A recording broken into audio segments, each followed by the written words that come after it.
We're going to demonstrate casting a cow or a steer. The reasons for doing this would be primarily working on feet.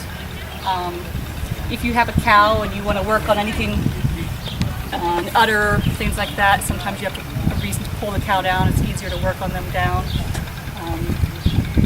Other reasons are for calving issues. Cows with twisted uteruses, you'll pull them down. Any reason to roll a cow, you can pull them down this way without any sedative. We'll show you the first. There's two different methods you can use. You want to tie the animal low, first of all. That's the most important thing, is tie them low and giving them some room, because when you pull them down, they're going to go backwards. They're going to pull back some. So you also have to have room for them to step back. You want to start with just a loop around their neck, and then the first loop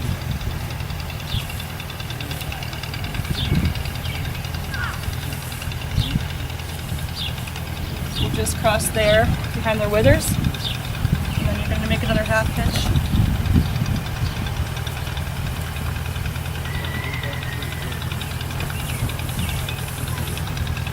Right in front of their hooks.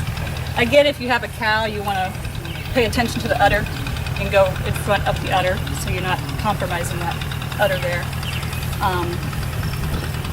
If you have these half hitches on the left,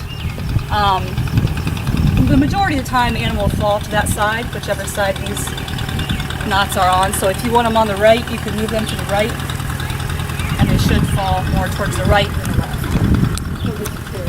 All right.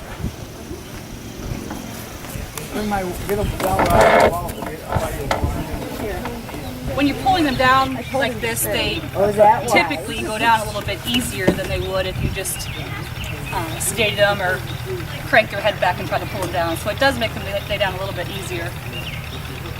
Pull them down like this.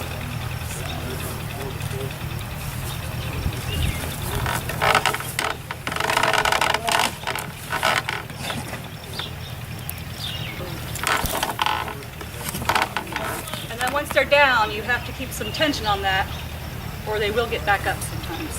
As long as there's tension on that rope, they will not get back up. So you need a couple people, really. Right. So if you wanted to work on the feet now, you still have to restrain those feet. They're still very dangerous.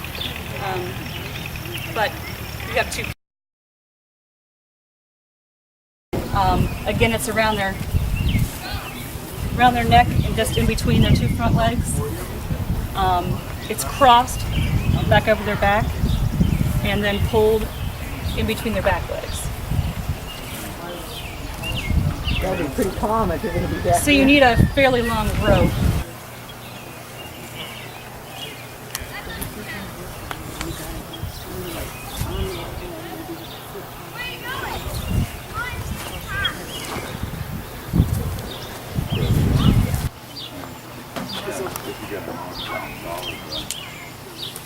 Any volunteers, since I don't know if this way works?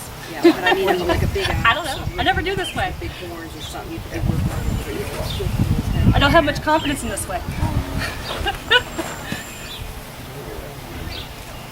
He's certainly fighting you. It's not coming. Don't get kicked. This is why you use the first method. This does work. There you go. He's thinking about it. Pulling something. Yeah, and we're all going to go out down when he goes. I know. I There you go, buddy. See, I'm not sure if that takes more strength, or what do you think? People on there. The other method certainly seemed more effective. Team effort. More like a Little easier on the animal. Yeah. I worry a little bit about that in between their legs on that way. This way they can't, He wouldn't have they can't get forward. gotten up if you were pulling. No, they can thick and scoop. Yeah, well, but, you know,